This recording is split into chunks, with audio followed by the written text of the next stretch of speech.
Assalamualaikum warahmatullahi wabarakatuh.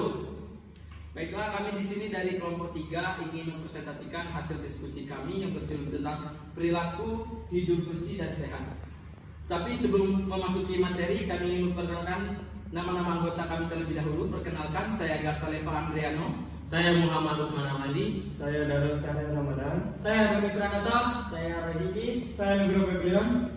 Baiklah, materi yang pertama akan disampaikan oleh saya sendiri.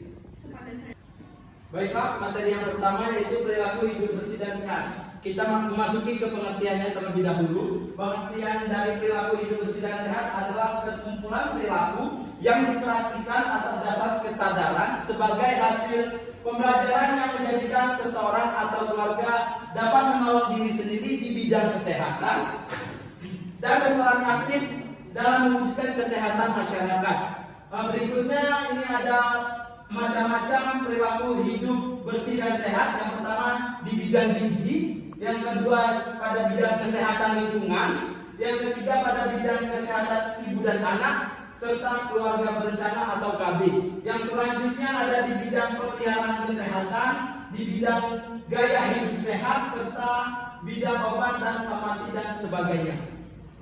Baiklah, selanjutnya perilaku hidup bersih dan sehat di rumah tangga. Upaya yang dilakukan untuk memberdayakan anggota rumah tangga agar tahu, mau, dan mampu melaksanakan perilaku hidup bersih dan sehat serta berperan aktif dalam kegiatan kesehatan di masyarakat. Maksudnya di sini di dalam suatu rumah tangga kita mengajarkan kepada anggota keluarga kita untuk bisa hidup sehat, seperti membersihkan rumah, menyapu, mengepel, membersihkan tempat tidur, serta mandi 3 kali sehari. Baik, selanjutnya. Di sini macam-macam bidang perilaku hidup bersih dan sehat. Yang pertama ada pada bidang gizi, misalnya dengan makanan dengan gizi yang seimbang, minum tablet berisi besi selama hamil, memberi bayi ASI eksklusif, mengkonsumsi garam beriodium, dan memberi bayi dan balita kapsul vitamin A. Yang selanjutnya pada bidang KIA atau keluarga berencana. Contohnya seperti memeriksa kehamilan persalinan ditolong oleh tenaga kesehatan. Yang kedua, menimbang balita setiap bulan atau yang kita kenal sebagai posyandu. Yang selanjutnya mengimunisasi lengkap bayi. Selanjutnya pada bidang kesehatan lingkungan, contohnya menghuni rumah yang sehat, punya persediaan air bersih, BAB dijambang, cuci tangan setelah BAB, memberantas jentik nyamuk, dan punya tempat sampah. Yang selanjutnya pada bidang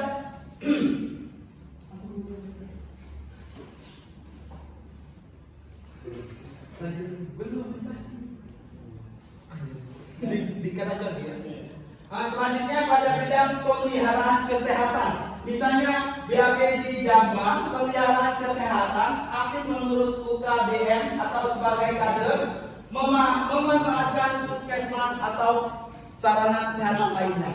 Selanjutnya pada bidang gaya hidup sehat, contohnya tidak merokok di dalam rumah, melakukan aktivitas fisik atau berolahraga, makan sayur dan buah. Yang selanjutnya pada bidang obat dan farmasi, contohnya memiliki tanaman obat keluarga. Selanjutnya tidak menggunakan nafza atau narkotika. Selanjutnya minum obat jika diare. Yang selanjutnya jauhkan anak dari bahan yang berbahaya. Baik, selanjutnya ber-PHBS atau perilaku hidup bersih dan sehat. PHBS adalah kesadaran mempraktikkan perilaku bersih dan sehat dalam kehidupan sehari-hari, baik di rumah, di sekolah, di kantor, dan lain sebagainya. Mengapa PHBS ini sulit dilakukan?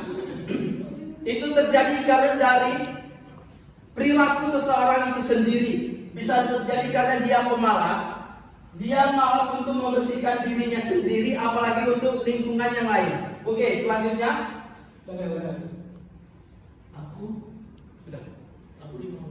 Baik, materi selanjutnya akan disampaikan oleh Darel Sayyid Ramadan. Baik, di sini saya akan melanjutkan materi mengenai perilaku hidup bersih dan sehat di rumah tangga. Sasaran PHBS di rumah tangga adalah seluruh anggota dalam rumah tangga, terutama pasangan usia subur, ibu hamil dan atau menyusui, anak dan remaja, usia lanjut, dan pengasuh anak. Selanjutnya, manfaat perilaku hidup bersih dan sehat di rumah tangga. Setiap anggota keluarga meningkat kesehatannya dan tidak mudah sakit. Anak tumbuh sehat dan cerdas. Produktivitas kerja anggota keluarga meningkat dan pengeluaran biaya rumah tangga dapat difokuskan untuk memenuhi misi keluarga, pendidikan, dan modal usaha peningkatan pendapatan keluarga. Selanjutnya, manfaat perilaku hidup bersih dan sehat di masyarakat. Yang pertama, masyarakat mampu mengupayakan lingkungan sehat.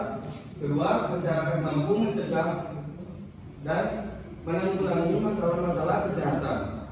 Ketiga, masyarakat memanfaatkan pelayanan kesehatan yang ada. Dan keempat, masyarakat mampu mengembangkan upaya kesehatan bersumber masyarakat atau UKBM seperti posyandu, tabungan ibu bersalin, arisan jambar, ambulan desa, dan lain-lain. Baik, selanjutnya materi akan dilanjutkan oleh Anugrah Petrian. Baiklah, saya akan melanjutkan materi dari Sayyid Ramadan. Yang selanjutnya itu penyakit-penyakit yang bisa muncul akibat tidak berperilaku hidup bersih dan sehat. Yang pertama ada demam berdarah. Nah, untuk mencegah demam berdarah, kita bisa menguras bak mandi yang tidak dipakai, menutup air yang tergenang. Yang selanjutnya yaitu mengubur sampah. Agar apa? Agar nyamuk tidak bersarang dan tidak bertelur di daerah tersebut. Dan penyakit yang selanjutnya yaitu infeksi menular seksual. Dan yang terakhir ada leptospirosis atau penyakit tikus akibat dari perilaku hidup bersih tidak sehat. Nah, berikut perilaku yang harus diubah, yaitu perilaku yang tidak bersih dan sehat. Contohnya yaitu merokok, hidup di daerah yang kotor, mandi di sungai yang tidak bersih, dan lain-lain.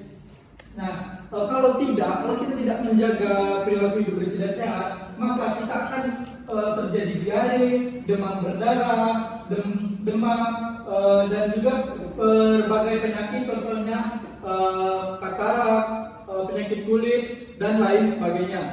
Untuk materi selanjutnya akan dibacakan oleh Raidi. Baiklah, di sini saya akan melanjutkan materi dari Anugrah Petrian, yaitu apa saja PHBS yang bisa mencegah diare. PHBS yang bisa mencegah diare yaitu mencuci tangan dengan air bersih yang mengalir dan memakai sabun. Mengapa harus mencuci tangan dengan menggunakan air bersih dan sabun? Karena air yang tidak bersih banyak mengandung kuman dan bakteri. Penyebab penyakit, bila digunakan, kuman berpindah ke tangan pada saat makan. Kuman dengan cepat masuk ke dalam tubuh yang bisa menimbulkan penyakit. Sabun dapat membersihkan kotoran dan membunuh kuman. Karena tanpa sabun, kotoran dan kuman masih tertinggal di tangan. Baiklah, materi selanjutnya yang akan disampaikan oleh Rusman. Oke, saya akan melanjutkan materi yang telah dibawakan oleh Roy Hibi. Kapan saja harus mencuci tangan? Setiap kali tangan kita kotor, atau setelah memegang uang, memegang binatang, berkebun, dan lain-lain. Setelah buang air besar, setelah menceboki bayi atau anak, sebelum makan dan menyuapi anak, sebelum memegang makanan, dan sebelum menyusui bayi. Next. Apa manfaat mencuci tangan? Membunuh kuman, penyakit yang ada di tangan, mencegah penularan penyakit seperti diare, kolera, disentri, tipes, kecacingan, penyakit kulit, infeksi saluran pernapasan akut atau ISPA, flu burung atau SAPAE, ASUD, respirasi, sindrom. Tangan menjadi bersih dan bebas dari kuman. Oke, selanjutnya materi akan dibacakan oleh Doni Pranata. Apa peran kita dalam membina perilaku mencuci tangan? Yang pertama, memanfaatkan setiap kesempatan di desa atau kelurahan untuk memberikan penyuluhan tentang pentingnya perilaku mencuci tangan. Misalnya, melalui penyuluhan kelompok posyandu, arisan, pengajian, pertemuan kelompok desa wisma, dan kunjungan rumah. Yang kedua, mengadakan kegiatan gerakan mencuci tangan bersama untuk menarik perhatian masyarakat, misalnya pada peringatan hari besar, kesehatan atau ulang tahun kemerdekaan. Sehat itu indah, sehat itu gratis. Terima kasih. Baiklah, sekian video presentasi dari kelompok kami. Ingat, sehat itu indah, sehat itu gratis. Sekian dari kami akhiri. Wassalamualaikum warahmatullahi